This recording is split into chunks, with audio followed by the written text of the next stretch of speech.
I was 80 when I walked into the nursing home, thinking I'd found the answer. My kids were worried about me alone. The house felt too empty, and small health issues were piling up. So I packed my favorite books, my trusty coffee mug, and years of independence, convinced I was trading stress for comfort. The pamphlets glowed with promises: 24/7 care, new friends, a carefree life.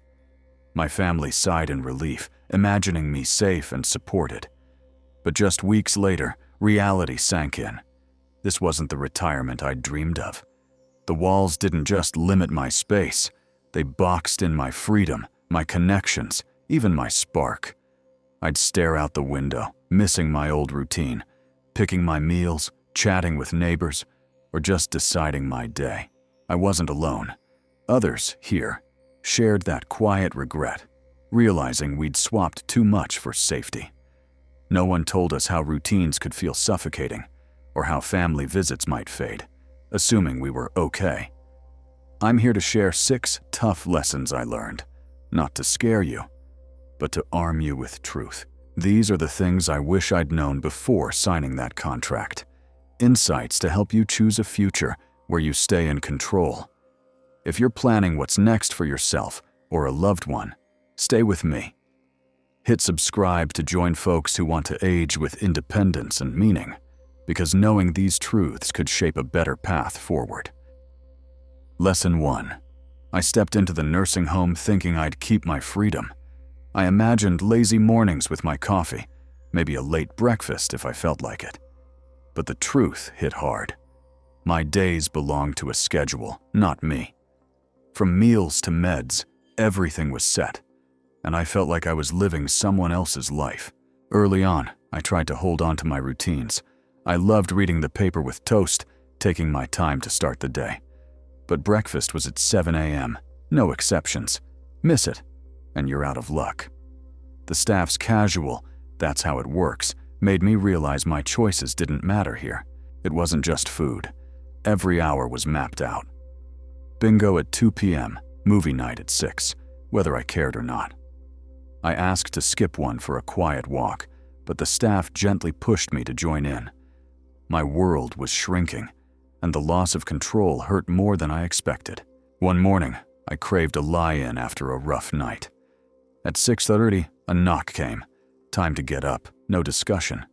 I felt like a kid again, not a grown woman who'd run her own life for decades. That moment showed me how little say I had left in my own day. I saw it in others, too. A guy named Jim, who used to tinker with radios, stopped mentioning his projects. He'd shuffle to meals, sit through activities, and zone out, like he'd given up fighting the routine. Watching him fade scared me. I didn't want that to be my story. The loss creeps in quietly. You barely notice at first. It's not a prison, but a slow erosion of choice.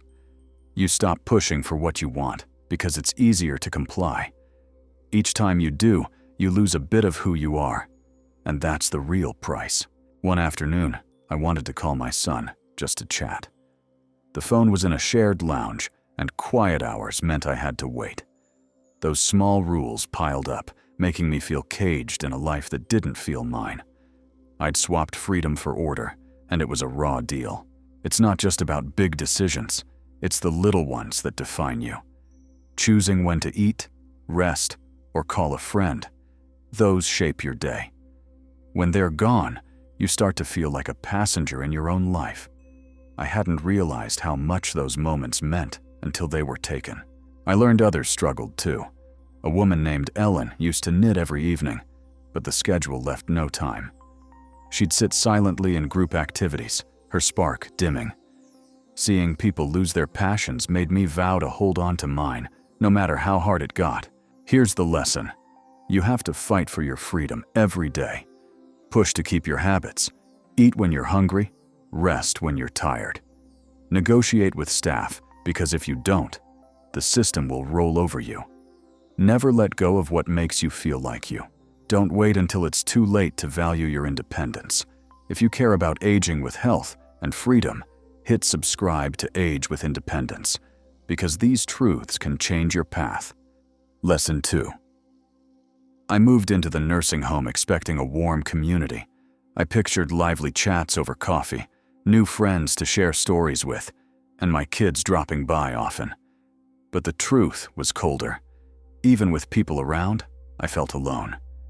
The connection I craved slipped away, leaving a quiet ache I hadn't seen coming. At first, I tried to mingle in the dining hall.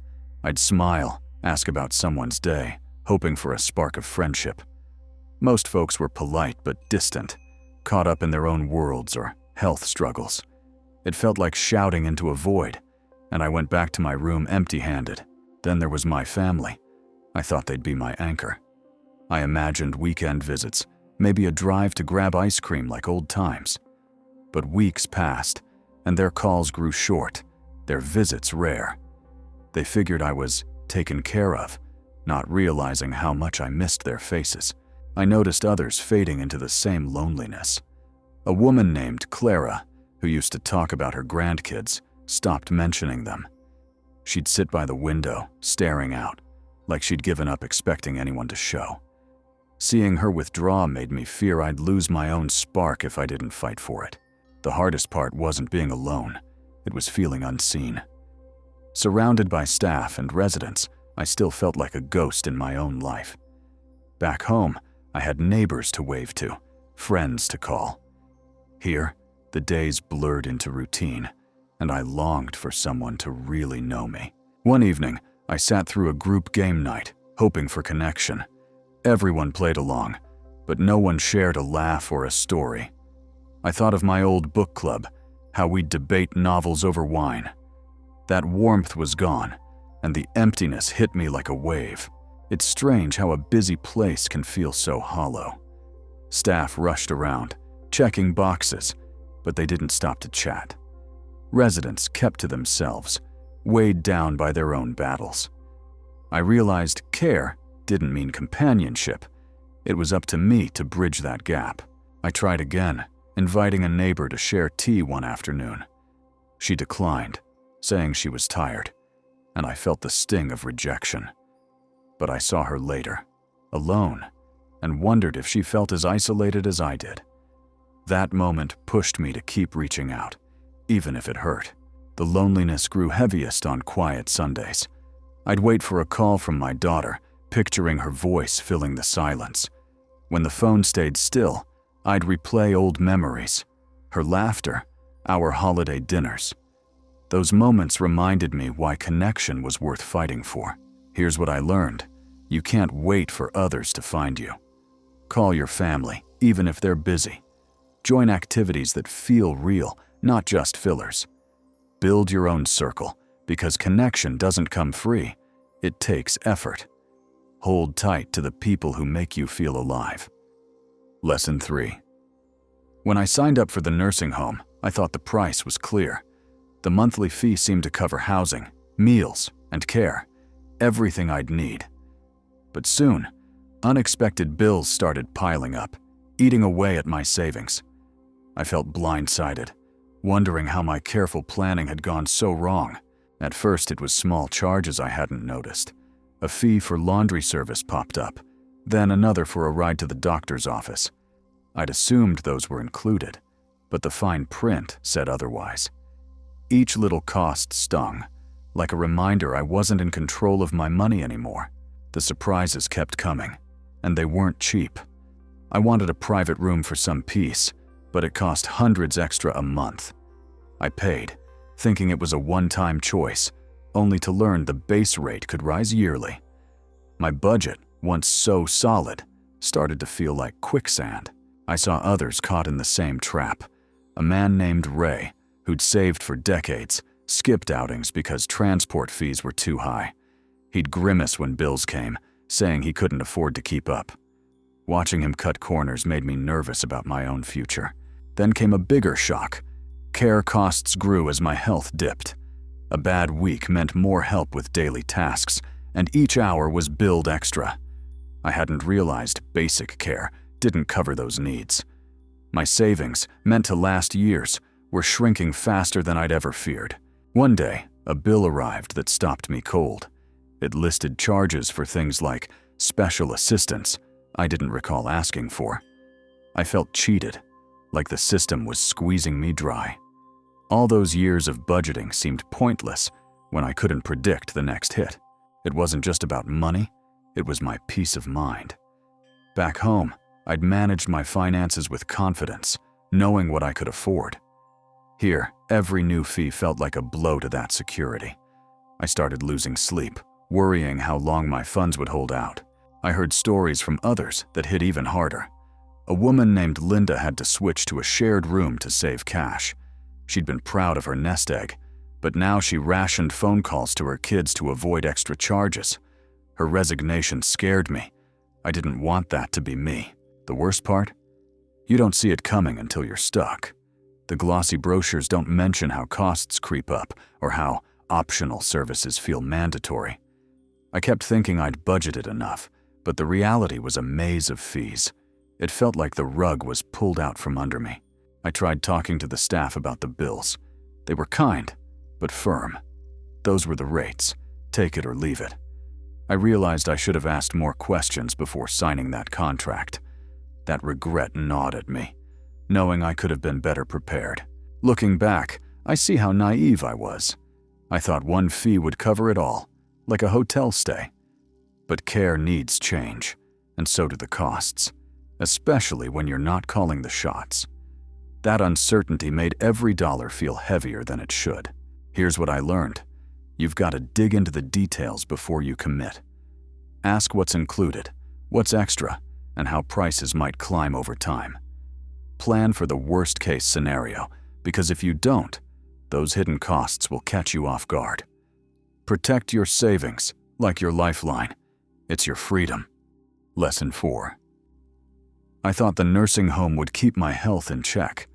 With nurses and doctors nearby, I expected close attention to every ache. But I soon learned care was often one-size-fits-all, missing my unique needs. It left me worried, feeling my health wasn't as safe as I'd hoped. Early on, I mentioned feeling unusually tired to a nurse. She nodded, said they'd watch it, but no one followed up. I waited days, wondering if something was wrong, feeling ignored. That dismissal made me question if anyone really saw me. The staff was stretched thin, I could tell. They rushed through rounds, focusing on emergencies, not small signs like my sleepless nights. Once, my meds came late, throwing off my rest. I started to fear little issues could grow if I didn't speak up. I saw it happen to others, too. A man named Ed mentioned a nagging cough, but staff brushed it off as just allergies.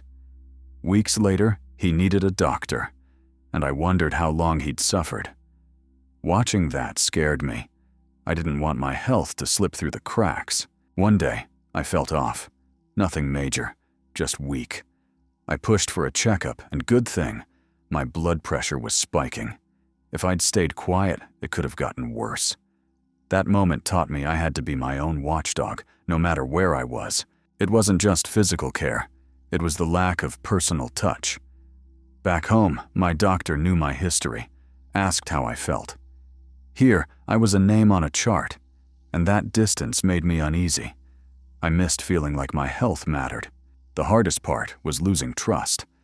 I'd counted on experts to catch things I couldn't, but their haste made me doubt them.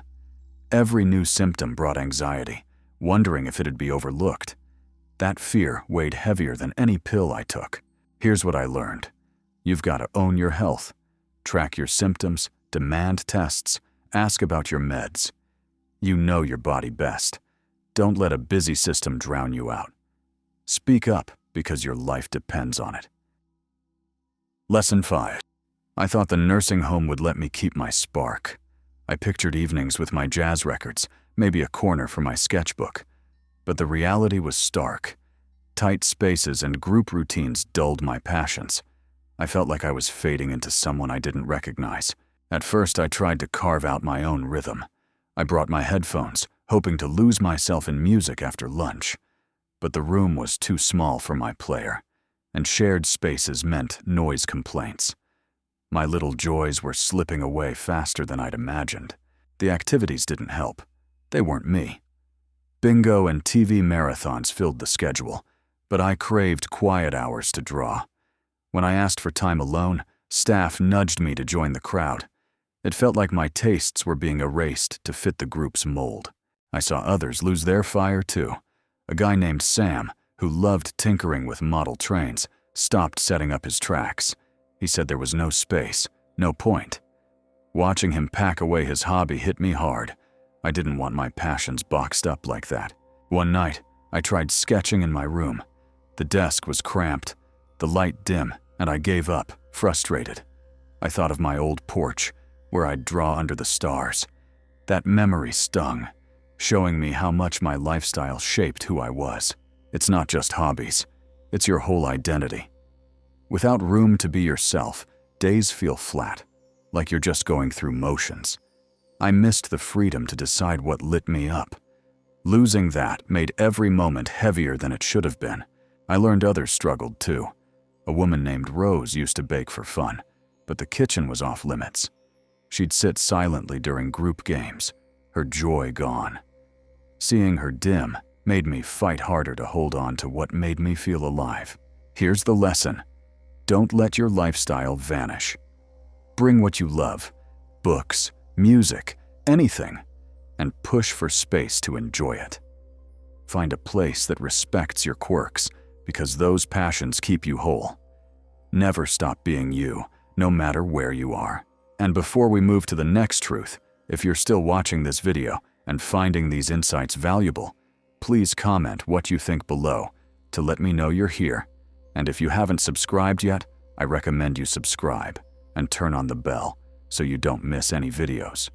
Lesson 6. I thought the nursing home would give me peace to dream again. I imagined setting small goals, like learning to paint or journaling my thoughts. But the repetitive days drained my spirit, leaving me hollow. I felt like I was losing the drive to live, not just exist. At first, I tried to stay inspired. I brought a notebook, hoping to write stories from my past. But the cramped room and constant interruptions, staff checks, group calls, killed my focus. My pen stayed still, and I felt my enthusiasm slip away. The routine was relentless. Meals, naps, TV, repeat. I used to plan my days with purpose, maybe a new recipe or a book.